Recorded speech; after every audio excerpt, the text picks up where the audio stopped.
ہمارے معاشرے میں نا تیزی سے نفرت کا فروغ ہوا ہے۔ پتہ اسلام نے غیبت سے کیوں منع کیا ہے؟ غیبت کا معنی یہ نہیں ہے کہ کسی بندے میں کوئی عیب نہیں پایا جاتا تھا تو آپ نے وہ بیان کر دیا، یہ غیبت نہیں، یہ تو بہتان ہے۔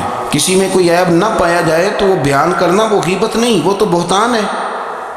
غیبت کی تفصیل یہ ہے، تشریح یہ ہے، غیبت کی تعریف یہ ہے کہ کسی میں کوئی عیب پایا جاتا تھا، آپ نے وہ اس کی غیر موجودگی میں ڈسکس کیا تو اس کا نام غیبت ہے۔ وہ عیب تھا، آپ سچ ہی بول رہے تھے، آپ ٹھیک کہہ رہے تھے، وہ عیب واقعی تھا، پر اسلام اس کو پسند نہیں کرتا۔ اسلام کہتا ہے کہ اگر تو سمجھتا تھا یہ عیب ہے تو جا کے اس کی تبلیغ کر، اس کو بتا، اس کو کہہ میاں یہ غلطی چھوڑ دے، تو نے ڈسکس کیوں کیا؟ آپ کسی شخص کے پاس بیٹھیں اور کسی دوسرے آدمی کی تعریف کریں، آپ کہیں کہ بڑا اچھا ہے، بڑا بامروت ہے، مہمان نواز ہے، با اخلاق ہے، وعدے کو وفا کرنے والا ہے، دیانتدار ہے، سچ بولتا ہے، آپ تعریفیں کریں۔ آپ کسی کے سامنے تعریف کریں گے نا تو بندہ کہے گا یار کسی دن ملاقات تو کرا، اور جب وہ ملے گا تو اس کی آنکھوں کے اندر ایک خاص کشش ہوگی، پیار ہوگا، ملنے کو جی چاہے گا، ایک خاص راحت ہوگی۔ یہ کب ہوگا؟ جب آپ نے کسی کی تعریف کر دی۔ لیکن اگر آپ کسی کی غیبت کریں گے، کسی کے بارے میں کہیں گے بڑا غلط ہے جی، لوٹ لیتا ہے جی، چور ہے جی، فاسق ہے جی، تو بندہ اگر کبھی مل بھی گیا تو اس سے سلام لینے کو دل۔ ہم نے پتہ کیا کیا؟ تیزی سے فروغ پایا ہے ہمارے ہاں نفرت کا ماحول۔ آپ کھول لیں، کوئی یوٹیوب کھول لیں، کوئی ایسا چینل کھول لیں، بس لڑائی ہے، فلانا فلانے سے لڑ رہا ہے، فلانا۔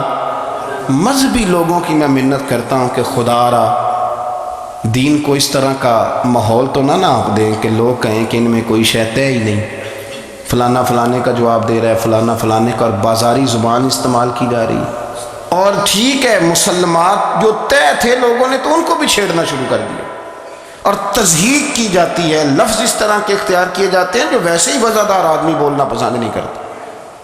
کیا آپ اپنی شکل دکھا رہے ہیں کفر کو کہ یہاں نفرت ہی نفرت ہے، اور وہ باتیں جن کو بالکل چھیڑنا نہیں چاہیے تھا ان پر بھی آپ کلام کرتے ہیں۔ آپ نے کوئی چیز نہیں چھوڑی، اس پر آپ نے بحث نہ کی ہو، الجھایا نہ ہو، میلہ لگا دیا، اللہ جانے کوئی کیا بول رہا ہے۔ دعوت دین کون دے گا؟ پیغام حق کون سنائے گا؟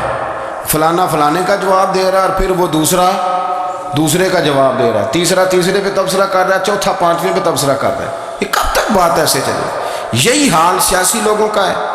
میرے ملک کا جو نوجوان اب بڑا ہو رہا ہے نا، میں بڑی ذمہ داری سے بتا رہا ہوں، وہ جیسے ہی بڑا ہوتا ہے تو وہ سمجھتا ہے میں ڈاکوؤں کے ملک میں پیدا ہوا ہوں، وہ سمجھتا ہے یہ شاید چوروں کی دھرتی ہے، وہ سمجھتا ہے شاید یہاں سب دھوکے باز ہیں۔ ہم اس طرح سے نچوڑ کے لوگوں کے دلوں میں نفرت بھری ہے، نچوڑ کے، کہ لوگ سمجھنے لگے ہیں اس ملک میں تو کوئی بندہ دیانتدار ہے ہی نہیں، کوئی بندہ اچھا ہے ہی نہیں، کوئی بندہ نیک ہے ہی نہیں۔ مذاق اڑ۔ ایک صاحب میرے پاس آئے ہوئے تھے، کہنے لگے پیر صاحب 11 سال ہو گئے پولیس کی نوکری کرتا ہوں، 1 روپیہ رشوت نہیں لی۔ وہ چلا گیا، میں نے اسے تھپکی دی تو وہ نکلا ہے، تو ایک بندہ کہنے لگا سب انہیں جو ہوتے نہیں نہ سکتا۔ میں نے کہا یار تو منشی ہے اللہ کی رحمت کا، یہ میرے رسول اللہ کا دین ہے، اور قیامت تک لوگ اس پر عمل کریں گے۔ اس نے 11 سال کا ہے، وہ 40 سال بھی کہتا تو میں ماننے کو تیار ہوں۔ کیوں کچھی باتیں کرتے ہیں؟ آپ نے تو تباہی کر دی، کوئی بندہ ٹھیک نہیں بچا۔ ایسے میلہ لگا ہوا ہے، اس دھرتی کو آپ برا کہتے ہیں، اس کو چوروں کی اور ڈکیت کی اور فرار لوگوں کی آپ دھرتی کہتے ہیں۔ یہ وہ دھرتی ہے جس نے داتا گنج بخش علی حجویری جیسے لوگ رکھے ہوئے، یہ وہ دھرتی ہے جہاں بابا فرید جیسے لوگ بستے ہیں۔ کیا بات کرتے ہیں صاحب؟ یہ اتنے بزرگ ترین لوگ یہاں بستے ہیں اور آپ کیا بات کرتے ہیں؟ دیکھیں، میں بالکل ہی غیر سیاسی اور غیر جانبدار رہتا ہوں ملکی معاملات میں، لیکن جس شخص نے پاکستان کو ایٹمی قوت بنانے کے لیے، اب تو بڑی عمارت ہو گئی ہے، غربت میں جس بندے نے کام شروع کیا تھا کہ ایٹمی طاقت بن جائے، اس نے کوئی کام کیا کہ نہیں کیا؟ آپ کو پاورفل بنایا کہ نہیں بنایا؟ کبھی تبصرہ ہوتا ہے اس پر بھی؟ ہمیں لاکھ اختلاف صحیح، ہم بھی بات کرتے ہیں مخالفت میں، لیکن تباہی نہیں اتار دی ہم نے، توہین کر کر کے، نفرت پھیلا کے۔ اس سے پہلے جو حکومت گئی، ایسا نہیں ہے کہ انہوں نے کوئی کام بھی ایسا نہیں جو اچھا نہ کیا ہو، ایسا نہیں ہے۔ میں ملک بھر میں سفر کرتا رہتا ہوں، میں دیکھتا ہوں بہت ساری جگہیں ایسی ہیں، بہت سارے دیہات ایسے ہیں جس میں بڑے بڑے شاندار روڈ بنائے گئے، کام کیا گیا۔